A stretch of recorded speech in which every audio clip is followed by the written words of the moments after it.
Bienvenido a este segundo tomo de la colección dedicada a las facultades superiores de la mente. Lo dedicaremos a la acción a distancia. Desde muchísimos años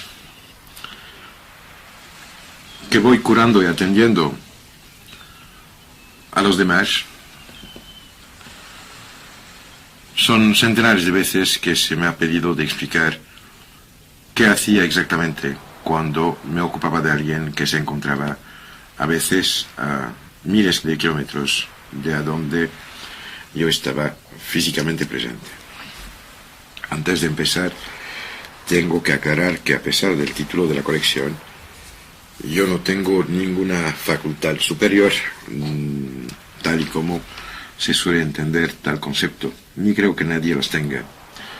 Lo que sí tengo muy claro es que todos, prácticamente todos, estamos muy por debajo de lo que podríamos estar, podríamos ser y que al final pues tendríamos que ser.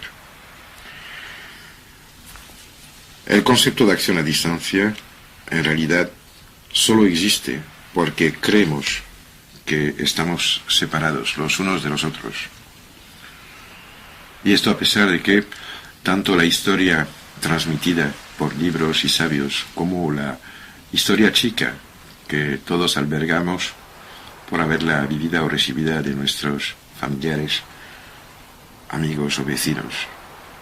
La historia decía, tanto la grande como la chica, está repleta de ejemplos en los cuales unas veces es una madre que al momento en el cual su hijo muere o tiene un accidente, un problema a distancias a veces enormes, tiene unas reacciones muy fuertes.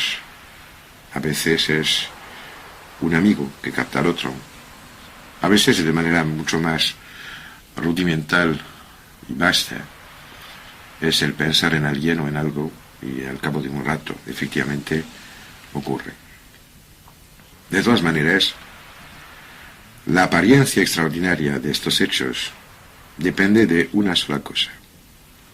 Dependería de que fuera cierto que alguien alguna vez haya podido ser aislado de todos los demás y del resto del universo. Tenemos que volver un segundo a los inicios de la humanidad, al momento en el cual lo que hubiera tenido que ser el paso siguiente en la evolución animal de nuestro filo evolutivo tuvo un salto, lo que casi se podría llamar un salto cuántico, o sea, pasar de un nivel de existencia a otro nivel de existencia sin continuidad. En este momento que probablemente pasó en las laderas del río Omo, en África Oriental, a donde hace pocos decenas de años se encontraron los restos de la abuela del género humano, la pequeña Luchi. Ahí pasó algo que permite diferenciar el ser humano de todos los demás animales de momento existente en este planeta en concreto. Lo que pasó es que tuvo conciencia del pasado, capacidad de proyectar un cierto futuro y al adquirir la memoria, adquirió del mismo golpe la imaginación, el sueño, la esperanza y sobre todo el miedo.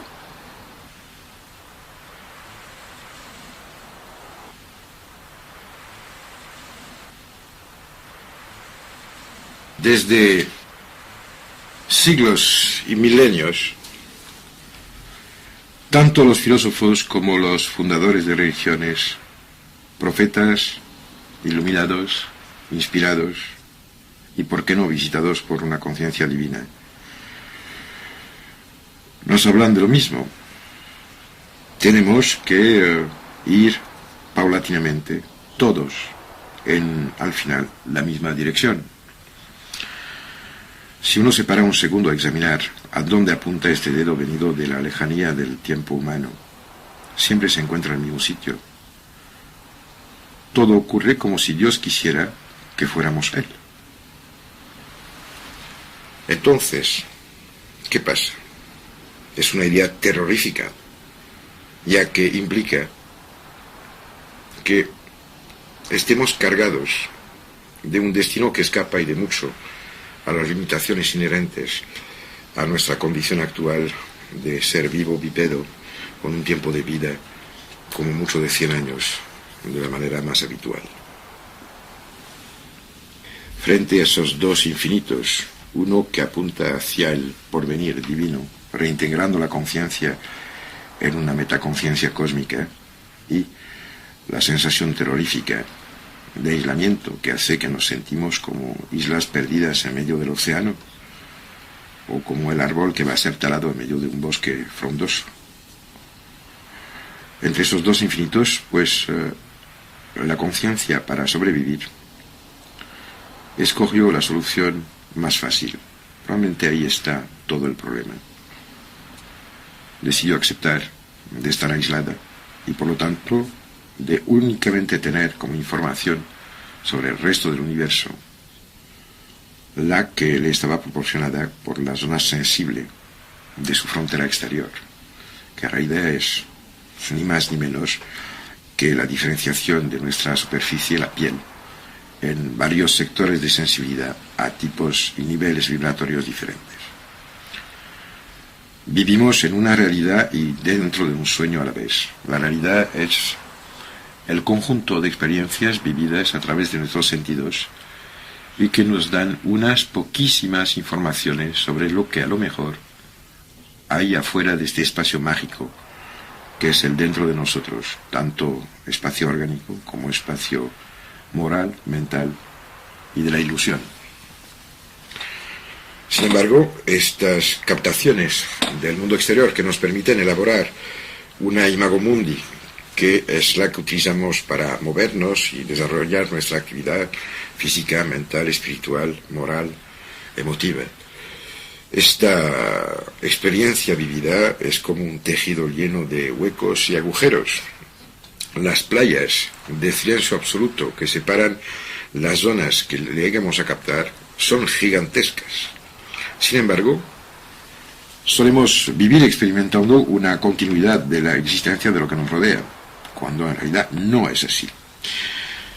Y para que esto existe, colmamos los vacíos de la información por unas extrapolaciones mentales, lo mejor y lo más de veces, pero también llenándolas con unas construcciones tan aleatorias como en realidad lo han sido teorías científicas 100 años después de su enunciado, y que hacen que cualquier acto que intente predicar una verdad absoluta esté marcado desde el inicio de su enunciado por la probabilidad de falsedad la más grande que se pueda imaginar. Lo mismo que las islas, aparentemente aisladas como se mira a la superficie del océano, están en realidad unidas las unas a las otras, siguiendo el fondo del mar. Lo mismo, lo que consideremos y que pensamos y que vivimos como entes separadas, fundamento y soporte pedestal de nuestro ego y de nuestra personalidad, son solo emergencias de una realidad cual continuidad no se puede poner en duda de ninguna manera ni en ningún momento. Lo más de veces, y a lo largo de los milenios que nos han precedido, unos cuantos seres humanos han llegado a sobrepasar los límites del miedo, a pesar de que desde siempre la pregunta de dónde venimos, dónde vamos, quiénes somos, evidentemente no tienen respuesta, porque la respuesta no está en las islas, sino en la estructura global, de la cual las islas son solo una emergencia. Para volver al inicio de no sé cómo llamarlo, charla íntima sobre este tema, yo señalé que durante muchísimos años, e incluso ahora, he hecho, y si es verdad, una infinidad de veces el acto de intentar olvidarme como isla para empezar a ser parte del continente y por lo tanto comunicar con otros islotes, otras entes humanas. Es cierto que yo tengo más experiencia de contacto con seres y personas afectados en su integridad, para los cuales la intuición de un porvenir comúnmente aceptado ha sido destruida o quebrantada por hazañas de la vida, accidentes o lo que sea, considerado como algo que nos empuja por debajo de nuestra realidad, haciéndonos enfermos. Y la palabra enfermo me parece que habla muy claramente del estado en el cual se encuentran estas personas. Cuando yo intento actuar, y como lo espero ustedes lo harán una vez que hayan escuchado y comprendido todo lo que intento comunicar, lo que hago es únicamente darme cuenta de a dónde está el que me pide ayuda. Aunque muchas veces no es el mismo enfermo que me pide ayuda, sino alguien que está al lado y que me lo señala. Una vez que me he dado cuenta de a dónde se encuentra, porque me he dado realmente a nivel experimental es muy importante, lo que hago es bajar dentro de mí, olvidando quién soy, para llegar lo más cerca que puedo de esta carga común a todos los seres humanos y que es fundamento y cimiento de nuestra existencia recíproca. Cuando se llega a este punto, es un poco la situación en la cual se encuentra un espeleólogo que se adentra en una cavidad inexplorada, con solo la ayuda de su linterna. No es que al encender su lámpara dentro de las salas de la gruta cree y haga aparecer de la nada las maravillas que ahí están, estalagmites, estalactites, cristales, aguas. Lo único que pasa es que la luz proyectada los hace manifiestos. Y todo parece indicar que cuando alguien que baja voluntariamente hacia estas estructuras comunes a todos, lo hace con la intención de llegar a alguien que está perdiendo su realidad, su integridad, su cohesión. Algo de la cohesión interior necesaria para bajar está transmitida al otro. Y que ahí, porque la creación es coherente, reacciona, escapando de la manera más radical a todo lo que consideramos como verdades ineluctables, ucases y dictados de la ciencia en acción, de la cual al final habría que acordarse que siempre cambia de opinión una vez que los pontífices reinantes mueren. Me doy bien cuenta que lo que estoy diciendo os va a parecer únicamente palabras. Sin embargo, basta con hacer un pequeño intento muy sencillo. Siéntese tranquilamente, escoja una persona, quien sea, y sin hacer esfuerzo ninguno, primero intenten darse cuenta de cómo se dan cuenta que esta persona existe. Y rápidamente verán que dentro de cada uno de nosotros yace el plan, el molde, el perfil, no solo del otro, sino de todos los otros que existen, de todos los que han existido y probablemente de todos los que existirán algún día. Cuando llegan a este punto, que se hace en cosas de segundos, si llegan a parar los saltos de exultación, pensando que ya han pasado a ser magos, verán como si tenéis una carga de amor, que al final es algo que organiza, porque el amor reúne lo que la vida separa, pues verán como en la otra persona, si tenéis la posibilidad de observarla el día siguiente, manifestará unos cambios notables. Esto en realidad apunta a la primera clave que se puede emplear, y es que, aunque falte todo, si tenéis la pizca de amor suficiente, podréis hacer milagros. No porque seréis santos, o magos, o iniciados, o dotados de poderes excepcionales, sino porque habréis llegado al primer escalón de una escalera gigante que todos, que lo queramos o no, tendremos que subir alguna vez, peldaño a peldaño.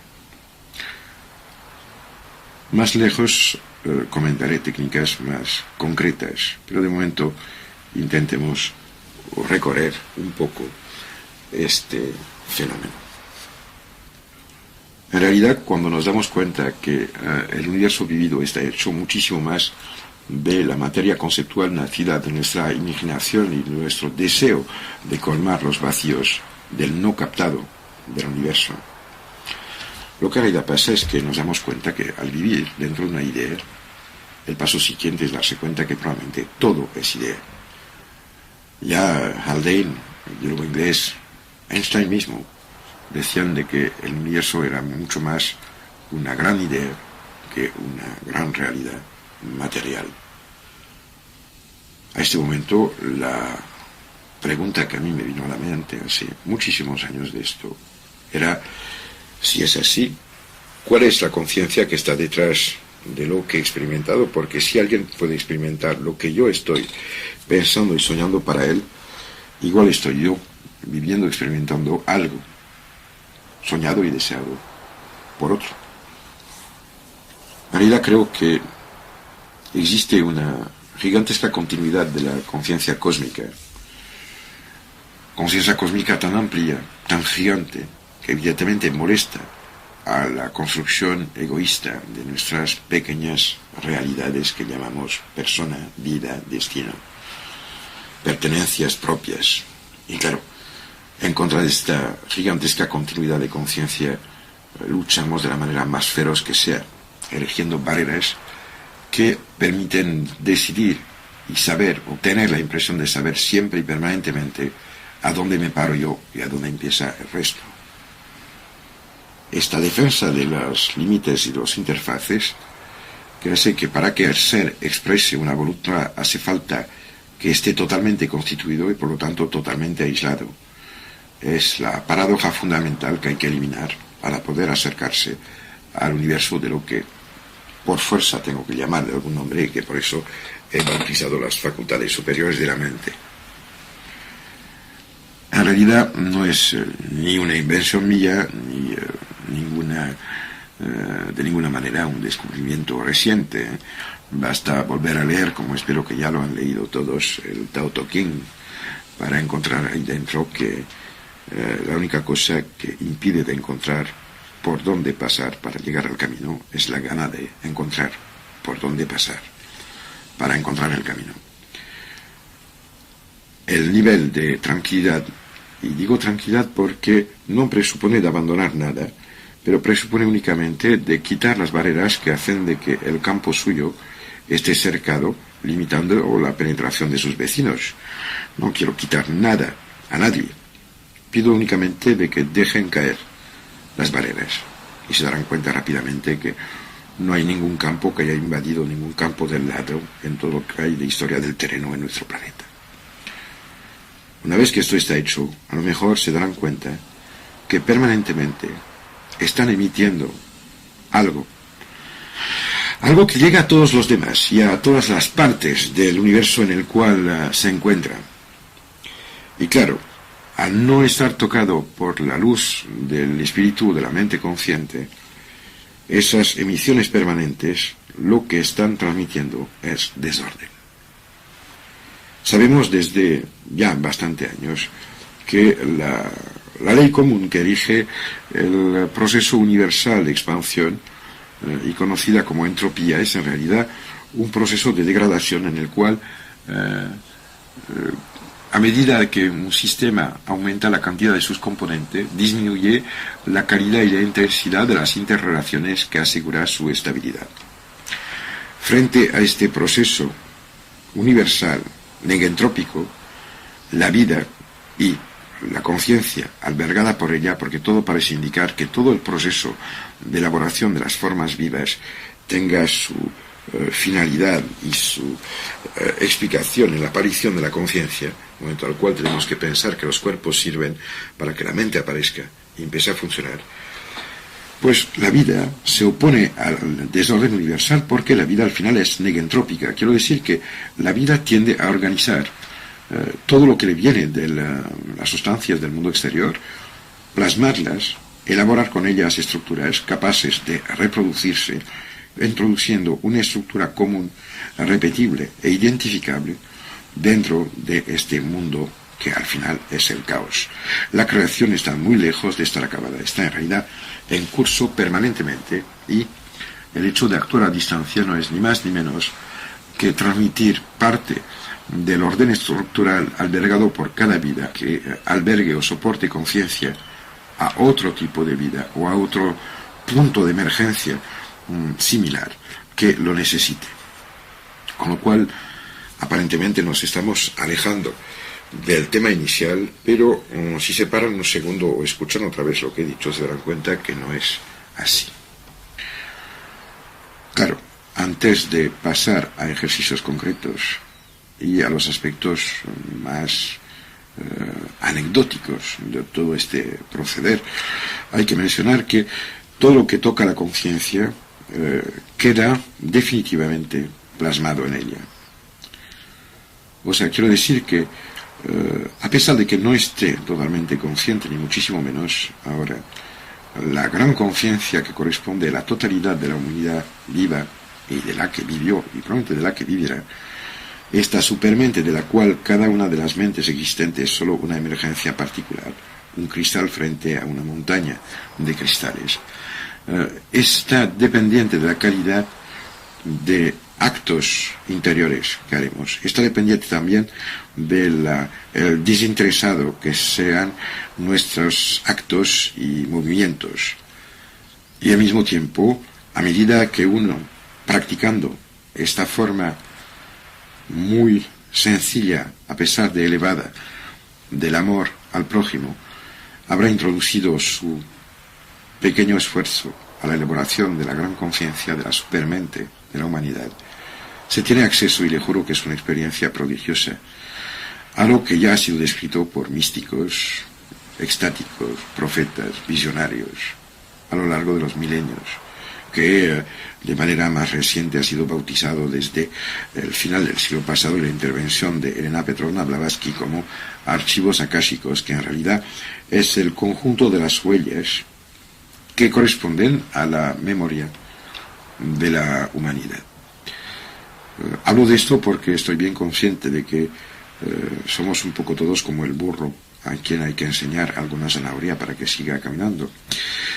Le garantizo que vale la pena de hacer este antiesfuerzo, que es el de dejar que se funda un poco la sustancia cristalizada de su ser y su conciencia momentánea, para dejar paso a la existencia ajena, sabiendo sobre todo que nadie está solo nunca, y que su cohesión no depende de sí, depende también de la cohesión del otro. Y espero que entiendan para siempre que el amar al prójimo como a uno mismo en realidad es únicamente dejar de impedir que la luz pase.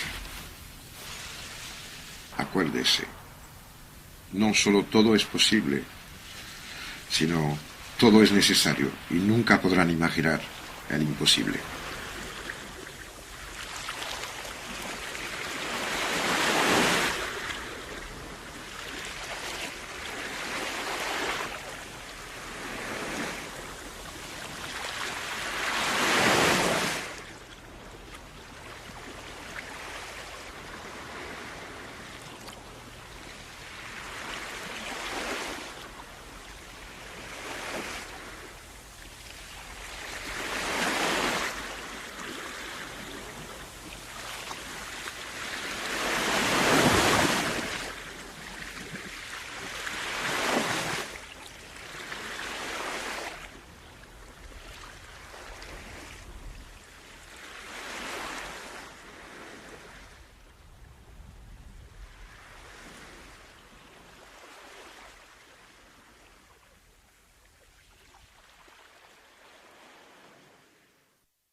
Bien, bienvenida a esta segunda parte del tomo de la corrección de las facultades superiores de la mente dedicado a las acciones a distancia.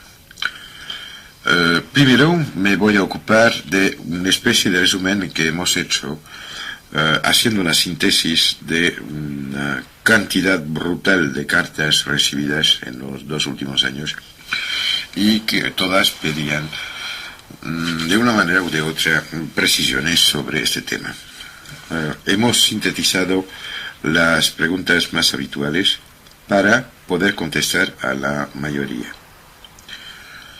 El orden de las preguntas y de las respuestas no obedece a ningún tipo de ley, sino que hemos intentado que la secuencia tenga no una coherencia, pero sí una especie de linearidad que permita enlazar una pregunta y su respuesta con las otras. La primera pregunta, la más frecuente de todas, es ¿qué ocurre cuando se actúa a distancia? Bueno, creo que lo más fácil es decir lo que hago. Suena el teléfono. Generalmente una voz angustiada me dice que alguien X tiene un problema, habitualmente es un problema grave, que se llama así y así, que se encuentra en tal sitio, con lo cual siempre pregunto en qué plantas se encuentra para saber si está cerca o lejos del nivel de la tierra, y se cuelga el teléfono. A este momento intento liberarme de presiones orgánicas, o sea que concretamente voy a los servicios, me lavo, busco un sitio tranquilo, ni en la oscuridad ni en luz fuerte, me tiendo, buscando tener una orientación este-oeste. No la puedo justificar, pero me he dado cuenta que funciona mucho mejor si tengo la cabeza al oeste y los pies al este. No es una norma, pienso para todos, pero para mí es así. Busco una postura cómoda, sin hacer ningún tipo de esfuerzos en cuanto a posturas específicas. Y apenas me siento un poco bien, cierro los ojos y procuro olvidar quién soy. Hace años yo empleaba un truco que era derivado de un juego que hacía cuando era muy niño. El juego era coger una palabra común como, no sé, plato, tenedor, X, flor, y repetirlo sin parar. Flor, flor, flor. Al cabo de 2 minutos de repetir la misma palabra, de repente había una especie de colapso mental que hacía que sí, él salía un sonido, pero ya estaba totalmente desprovisto de sentido, significado y contenido. Había roto la conexión entre la palabra y la cosa de la cual la palabra intentaba ser el símbolo. Hago algo un poco parecido conmigo mismo, buscando en que mi ente se funda. No es un acto de voluntad, no es un acto de fuerza, de poder, de violencia, ni de densidad energética, no. Es, no al contrario, pero algo muy diferente. Me intento disolver, manteniendo únicamente en la conciencia el nombre, que es lo más fácil, el apellido a veces, pero siempre a qué altura se encuentra y qué edad tiene, intentando captar lo que representa la cadena de días, 365 cada año, y de noche, las horas, el peso del tiempo. Y cuando esto empieza a estar en marcha, pongo ahí todo el cariño que yo tengo dentro, no el que puedo dar, sino como todos, toda la carga dibujada por la necesidad de recibir. Solo sabemos lo que queremos, no lo que hemos dado. Y es un proceso que aconsejo a todos de intentar, aunque no sea para curar, que lo hagan para querer o para saber. Y hago esto durante un tiempo que no puedo medir, pero que nunca ha pasado de 10 minutos. Lo increíble es que no solo funcionan, porque claro, son miles de veces en los cuales lo he hecho y con resultados que a mí mismo me alucinan. Pero además, no siempre, pero en numerosas ocasiones, he podido constatar con certeza, porque tengo los ojos de amor de mi mujer y de mi hijo, que me lo han confirmado. Porque pregunto, porque no estoy seguro de nada al final. Pues hay cambios sustanciales que intervienen, tanto en la pinta de mi cara como en mi peso orgánico. He llegado a perder varios kilos en esos experimentos que se recuperan enseguida, ¿eh? No es una técnica para fundir siguiendo comiendo porquerías, no se lo crean. Y no hay ninguna indicación que permita saber, haga esto y esto funciona. No, si lo hace, hay una especie de plenitud que viene al espacio interior y que es una certeza, no certeza de la curación del otro, pero la certeza de que sí, ha ocurrido lo justo, lo que tenía que ser. Y como es así, pues abro los ojos, vuelvo lentamente en mí, quiero decir que vuelvo como todos a reconstruir mis fronteras, porque si no estaría desperdigado probablemente en el suelo interior. Me levanto, me vuelvo a lavar y vuelvo a las tareas diarias de la existencia. Habitualmente en los minutos que siguen suelo llamar o a la persona que me ha llamado para que me den información sobre los resultados obtenidos, porque siempre temo de engañarme a mí mismo y de creerme que he conseguido algo que en realidad no ha pasado. Os aconsejo de no dejarse nunca ganar por la soberbia o el entusiasmo de haber hecho algo, porque aunque pase, no es que hayan hecho algo fantástico, han dejado de impedir que las cosas pasen. Esto es mucho más importante. La segunda pregunta se podría formular así: ¿se actúa a distancia o bien es que se actúa en algo que no tiene distancias? Si habéis escuchado la primera parte de este tomo de la colección Facultades Superiores de la Mente, creo que ya he contestado, en el sentido en el cual la única manera de proceder es efectivamente de dejar de defender ferozmente una existencia aislada para volver a beber del fondo común y comunicar la parte de orden que cada uno tiene y hacerla cómplice de otro orden que se está deshaciendo, que es el proceso del enfermo y de la enfermedad. La pregunta siguiente dice: ¿se envía energía o se utiliza energía?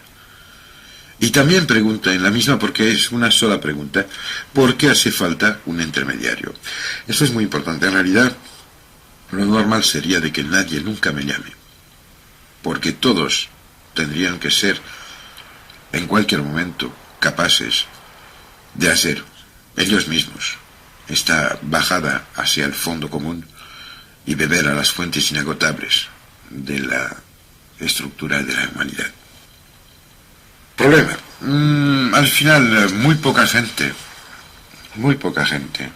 llega a conectar con el gran ser de la humanidad, del cual, si fuera un océano, seríamos cada uno de nosotros únicamente unas gotas salpicadas.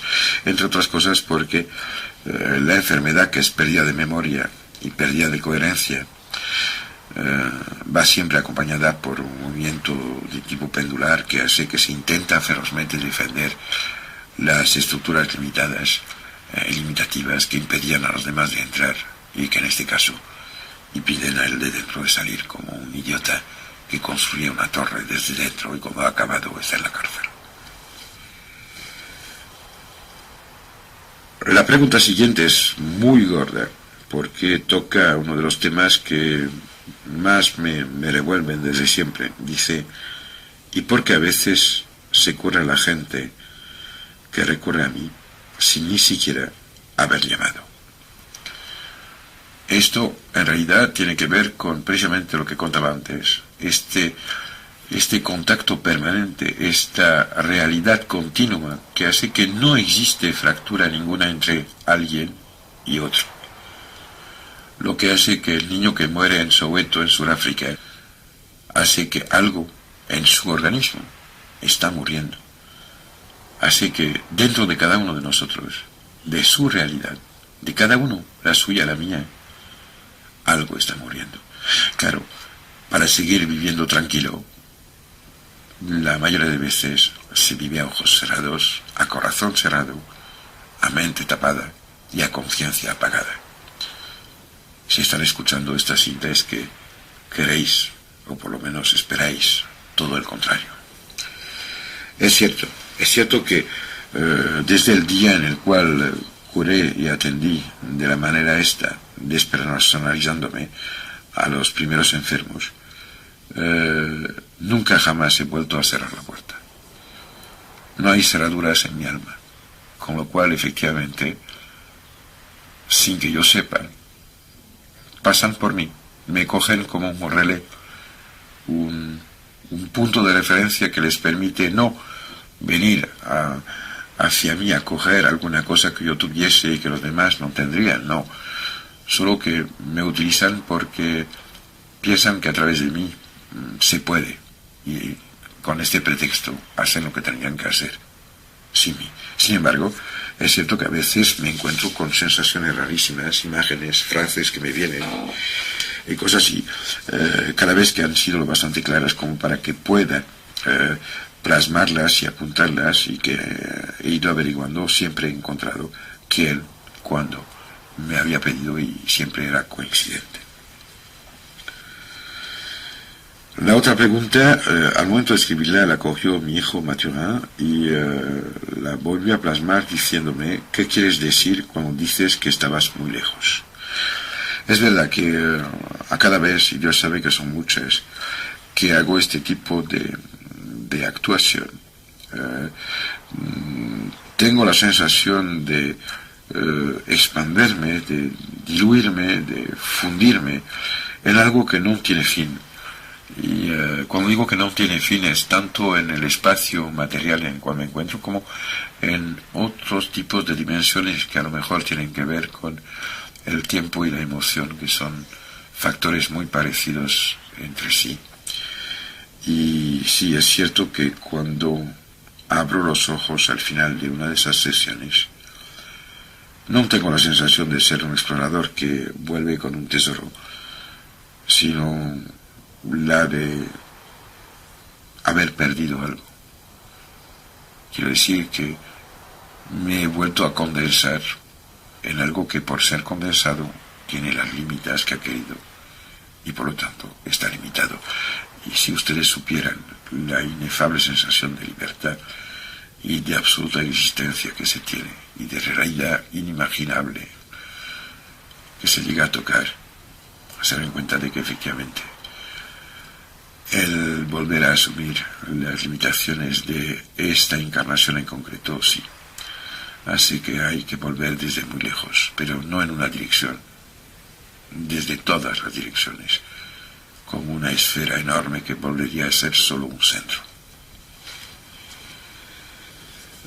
Mi hijo, que ha presenciado con Daniela, mi mujer, muchísimas veces lo que yo considero como un accidente, que es que de repente me viene una imagen, y lo comento porque ya he cogido la costumbre y tengo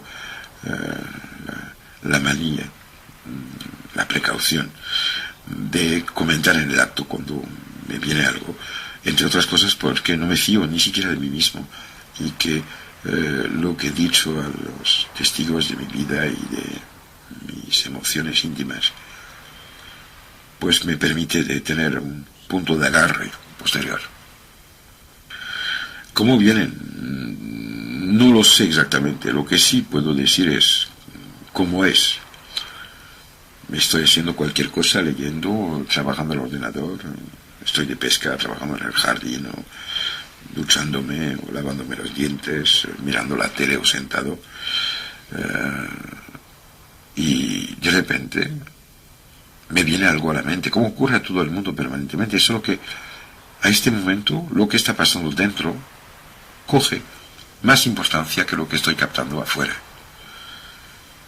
Esto es lo que pasa cuando llega una imagen. En este momento hay que no moverse, al igual que cuando alguien está en el borde de un río muy tranquilo y se ha quedado sin moverse durante 10 minutos.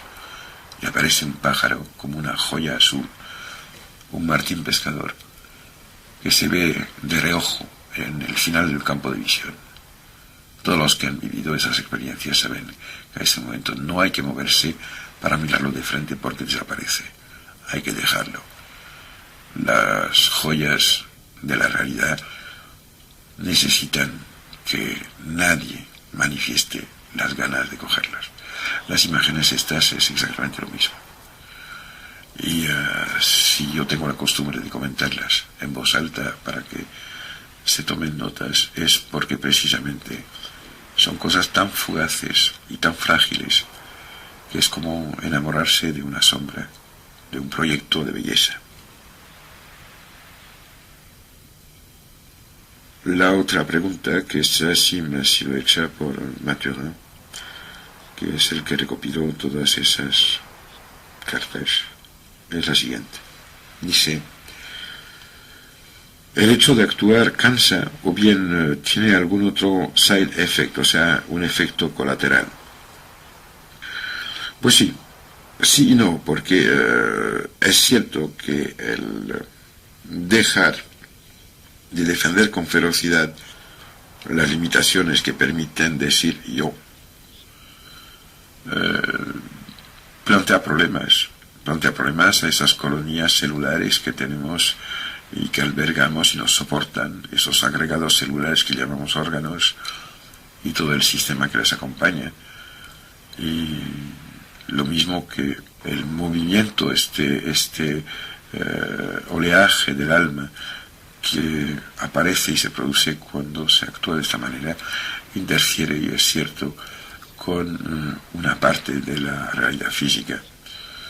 Se puede traducir por dolores articulares, que son el dejar de poderse mover, ya que no hace falta moverse si no estás aislado, y una serie de otras molestias.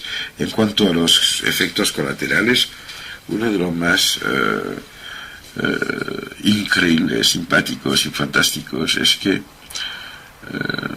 a cada vez, sin ninguna excepción, que la disolución del ego se ha conseguido, habitualmente en un tiempo relativamente corto, quiero decir menos de 2 días después, aparecen marcas de simpatía que pueden ser de todo tipo, o sea que yo he tenido desde estar comiendo mi desayuno afuera de casa con un pan tostado y ponerlo en el borde de la pequeña mesa y ver que si iba a caer llega un pájaro que se pone de pie sobre la loncha de pan, equilibrando del lado de la mesa el peso de esto que iba a caer. Me dirán que es casualidad, pues vale, es la casualidad. La cosa que cuando se repite la casualidad deja de ser tal. Y estoy desde siempre muy sensible a estos guiños de cariño del universo, y los tengo muy en cuenta. Ahora vienen otra serie, otra batería de preguntas gordas.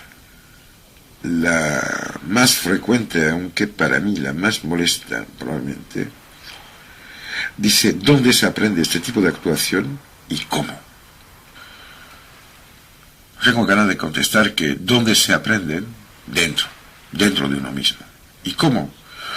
Dejando de poner fronteras y limitaciones, dejando sin miedo ninguno de que surja desde el más hondo del ser nuestro esas riadas de luz, de amor, de felicidad que solo conocemos por su falta cuando nos quedamos muy arriba, muy por encima de la tapadera que hemos puesto sobre nuestra realidad íntima. ¿Cómo? Realmente, si estáis escuchando esto, es que tenéis la gana la gana de saber cómo actuar a distancia. Uno será porque quieren ser más que los demás y que los demás les necesiten. Otro será porque piensan que la única manera de dar un sentido a lo que son o a su vida es de hacer algo extraordinario, porque hace tiempo que ya no se quieren, no se estiman, ni tienen ilusiones en cuanto a ellos, a sí mismo. Todas las motivaciones estas son lícitas, aunque para mí injustas, porque la única manera de hacer esto es precisamente para no obtener nada y no tener ninguna otra satisfacción que la de haber ayudado a que las cosas que tienen que ser sean. Nadie nunca podrá oponerse al destino de otro, y tampoco es posible de interferir con designios nacidos en la lejanía de las conciencias cósmicas que sobrepasan y de mucho el alcance hasta incluso de las partes más altas de la imaginación, la creatividad o el deseo humano. Lo mismo tendría que decir en cuanto a las reglas. No hay reglas, no hay normas, no hay nadie que dicte nada. Y realmente me gustaría que cada uno, tú que me escuches concretamente, haga intentos chicos. No intentes subir al Everest, súbate a la primera colina que tenga a tu alcance. Intenta únicamente atender en algo muy pequeño a alguien muy cerca, y sobre todo no lo digas a nadie. A nadie, nunca. Porque lo mismo que durante todos esos años me he negado a hablar. ¿Por qué? Porque cada semana la gente podía venir y sentarse delante de mí y preguntar, haciendo de lo que para mí es una norma y una obligación, hacían una situación excepcional, como si hubieran sido elegidos, como en realidad eran ellos que me habían elegido a mí, y que el que tenía que agradecer era yo y no ellos. Si respetáis 2, 3 cosas muy sencillas, como la discreción, el silencio, el amor, van a pasar cosas que van a cambiar sus vidas. Ya nunca más, jamás, habrá la posibilidad de que se encuentren con una noche tan oscura como para poder impedir que el más mínimo atisbo de la luz del Creador pueda lucirse dentro de sí mismo, de sus ojos, aunque estén cerrados, de su alma, aunque esté cansada, y de su espíritu, aunque ni siquiera se crea que lo tiene.